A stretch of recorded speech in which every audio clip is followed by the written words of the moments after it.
Hello guys, আজকে রান্না হচ্ছে পালং শাক। পালং শাকের রেসিপিটা আমি আপনাদের সাথে শেয়ার করছি। পালং শাকের জন্য প্রথমে লাগবে সরিষার তেল। সরিষার তেলটা হাতে কড়াইতে দেওয়ার পর হালকা গরম হয়ে আসলে আপনার রসুনটা ইউজ করবেন। রসুনটা যখন হালকা একটু ব্রাউন কালার চলে আসবেন তখন সাথে 2 টুকরা আপনারা শুকনো মরিচ অ্যাড করতে পারেন, কেউ ঝালের জন্য, জাস্ট এটা একটা ফ্লেভার। যদি আপনারা না চান নাও ইউজ করতে পারেন, আমি ইউজ করেছি।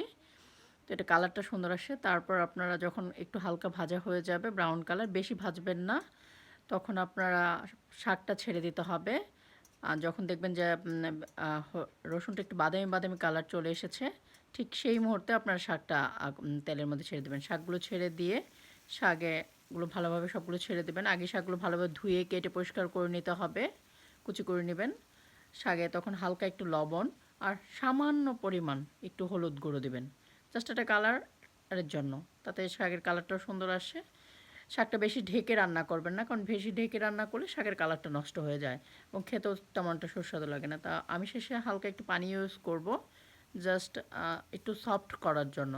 আমার শাক একটু পানি, মানে পানি পানি শাক ভালো লাগে। পরে যখন আপনি লাস্টে আপনারা চাইলে ওটাকে ভাজি ভাজিও করে ফেলতে পারবেন, ড্রাই করতে পারবেন, ডিপেন্ড করে আপনার রান্নার উপরে। আপনারা দেখেন আমি কীভাবে রান্না করছি। আশা করি আপনাদের রেসিপিটা ভালো লাগবে।